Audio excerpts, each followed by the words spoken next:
30 years in this industry. Yeah, man, you know, it's funny. So my youngest son is 14 now. That's how old I was when I started. You know, I'm 44 now. I look at him, and I think all the things that were going on around me at that time and what it was like starting, and now I can't imagine that that's what happened. But at the time, it felt very natural, and it felt very safe, even though it was not. You know what I mean? But I'm just grateful, man, like, to be able to do something like this for 30 years, I gotta be one of the luckiest people alive, man. Like, I don't know that I've ever really had any other job. What are your best memories in the 30 years that you've been doing this? I mean, there's a lot, man. The idea for me is that, you know, I grew up in DC and then Ohio, and then, you know, via this gift and the sequence of opportunities, I've seen the world. And more than seeing the world, I've entertained people all over the world, and I've met people all over the world, and I know comedians all over the world, and I've watched the genre that I'm in grow. And right now, in particular, I think it's a very exciting time for comedians. And it's a good time to be a veteran of comedy. You know what I mean? Not of war. Well, veteran of comedy, people look to you to kind of clear the fog that we as Americans go through. I know you take that seriously, but is that a big burden on you, that people look to you for clarity, they look for you for truth? I think that it's a symptom of just how maybe bankrupt our society is right now, that we're looking to our entertainers for this type of guidance. But when things are obscure, artists do try to tell the truth. Sometimes it's not like they're looking for the truth. Sometimes they just want to hear their truth come out of somebody else. Like, why don't, you know what I mean? So I don't look at it as a burden, or I don't even look at it as a responsibility. I just think it's the nature of the genre. And I think that one of the things that's special about our genre in this day and age is that it's very engaging. It's very personal. And I think in this cyberspace world that people need an entertainer that looks them in the eyes and says the things that they feel. You did that right there on that stage the last couple of nights to the crowd here in Minneapolis. Let them. Why'd you come back here again? Why'd you come back to Minneapolis? Because it's just that city, man. There's a few cities in the United States that will give you a true account of how you're doing. And this is one of them. You know, I can see why Prince stayed here. I can see, it just feels like an artistic, fertile artistic soil.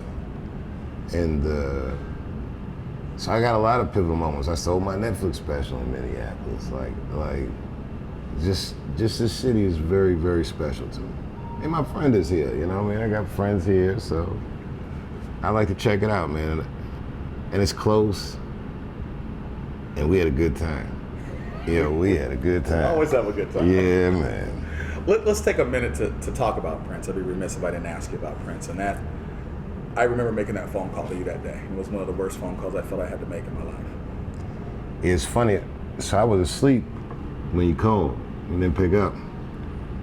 And someone else called me on the landline. I was staying in a hotel, I was doing a show. And they were like, "Who are you with?" I'm like, "By myself." They're like, "Well, don't move, I'll be right there." So then I got like anxiety. I knew something was wrong. And I looked at my phone, and there were a million messages. And I hit yours first, and man, I was gutted. Yeah, by the time they got to the door, I knew what it was. I was gutted. I think everybody in the world was. But I thought that the way cities across the world spontaneously lit their landmarks up in purple, and it was one of the most poignant tributes I've ever seen for an entertainer. Like yo, this guy's gonna have a statue, man. Like, you know, they might even put him on a coin one day. He's just that dude, man. He's something that most artists from most genres would aspire to be. Like, his rapport with his audience was very special. And we talked about that, you know, a lot. And you know, and in that sense, he was a great role model for me. And when I quit my show, he was one of the only people I talked to about it, because he knew exactly what I was going through. He knew that playbook. And no one else quits. He had a big impact on your life. Yeah, man, important, very important. I mean, as a fan, but then later in life, as like a friend. I would consider him a good friend. Let's talk about 2017, man. Great year for Dave Chappelle thus far. The Netflix, just the two that have been released. People are waiting for the third one. Oh yeah, that's in the works. One of the things I'm working on here, man. The Netflix thing was a windfall for me. Like, I didn't expect it to go as well as it did. I was real happy that people were still interested in me.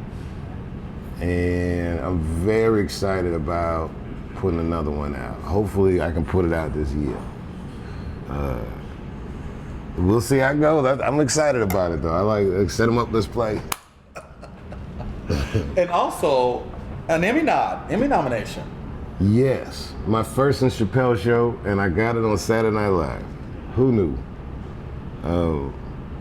Especially because I was belly aching about doing Saturday Night Live. Like it was hard to do, to come back on that week with all the stuff that happened. You never seen a writer's room shut down like they did on election night. But we all got through it, and I'm very, very proud of what that show became. And I'm real grateful to Lauren Michaels for getting me to do that. Wow. And Tribe Called Quest. That was an incredible show. Yeah. They've replayed it 2 times since you aired it. Yeah, it was wonderful, man. It was a really, it was scary, but it was a great experience. Like, I'm really glad I manned up and just did it. I know. Let's talk about here at the Ice House. And the one thing that your fans have noticed, that no phones. What's this little pouch you make them put them in? And why do you make them put their phones away? It's the greatest. This thing saved my life. It's by a company called Yonder, and the pouch is just so people don't have access to their phones. You can, if you wanted to go outside to show them and use your phone, you're more than welcome. But it just empowers me to say more, because I know that I'm just talking to the people in the room. You know, they might write about what I say or blog about what I say.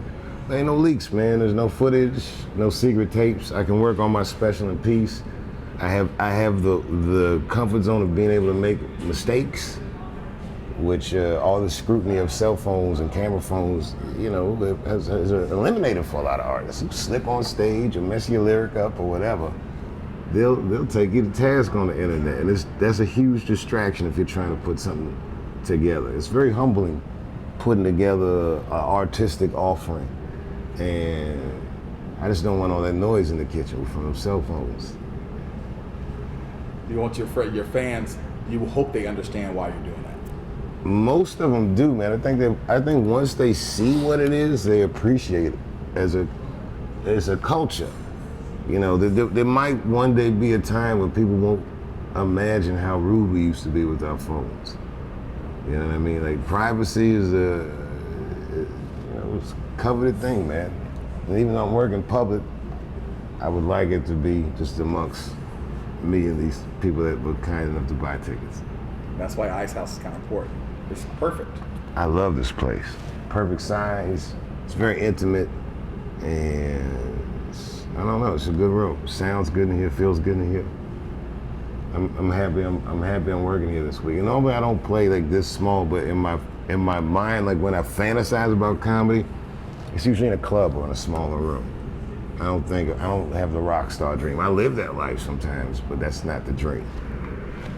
Let's talk about the month of August and Radio City Music Hall. You're returning.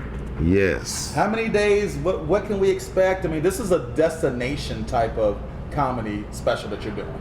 People should pack their bags and go to New York City. Yeah, it's kind of, the idea is, one of the pinnacles of my career was playing Radio City.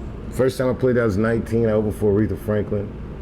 And then I came back all these years later, and I headlined 10 nights there, and I split the bill with just friends of mine. So, you know, the Roots performed with me, and Badu and Nas performed, and like all these different artists. Kanye came through. It was great. And this time it's like bigger and better.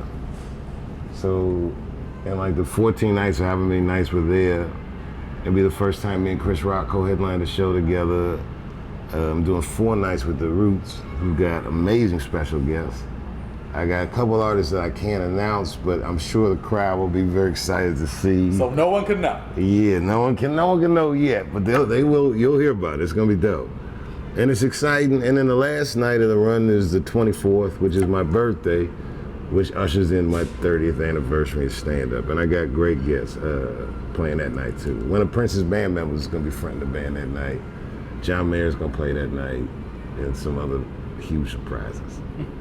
Wow, I think I better be there for the 24th. Yeah, man, you gotta come for it's a birthday show. You gotta come for the birthday show. I got a question. 30 30 years, how has the crowd changed? Like now it seems like everyone's offended by everything. It's like how That's a very good point. you know, I understand not having the phones here. That totally makes sense for your working out your set, but people are sensitive now all of a sudden, or oversensitive maybe. There's a Matt Groening quote. Matt Groening that created The Simpsons has this famous quote where he says that the world is filled with people who are dying to be offended by something. What the world has now is the internet for those people to voice their offense. So they can make something out of nothing. They can spin your work and make something that's beautiful look like it's ugly, and vice versa. It's like I say in my special, this is the age of spin. So everyone is becoming a spin doctor of sorts. Now, granted, comedians make mistakes. It's part of the job, you know, and some mistakes are easily forgivable. Some are wildly more extreme. But the idea is that we want a society where we are allowed to make mistakes. We're able to voice our opinions and change our opinions. So I just let it rip. I'm not afraid of the audience. You know, I think the vast majority of people that come out, they get it. They know what it is. And then there's always some people with insidious intent to try to derail you or bring you down or just spin the ball.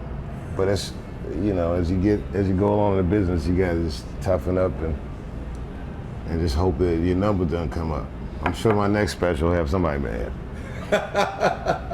Last question. What do you want to say to these Minnesota fans? They absolutely love you. You can see how they welcome you when you walk on the stage, even when you walk down the streets here, you know, out by Lake Calhoun and on Hennepin Avenue. I think that the most beautiful thing about Minneapolis is that I can walk down the street here. People, they say nice things, man. All they want to do is, you know, they just acknowledge me. I can stop and talk to a cab for a minute. Sometimes they'll ask for pictures. Sometimes they don't even ask for a picture. They just shout you out. But they had a culture here that as a public person, I love. They understand that I'm a public person, but I'm a person. They treat me like that, so I appreciate it. And they listen to me up there like that, so we're having a good time. Perfect. You want to do the real interview now? I'll knock you out. They do that to me all the time. Was I supposed to be rolling? Man, He was like, You feel happy? yeah, I feel happy. that was a good one, bro.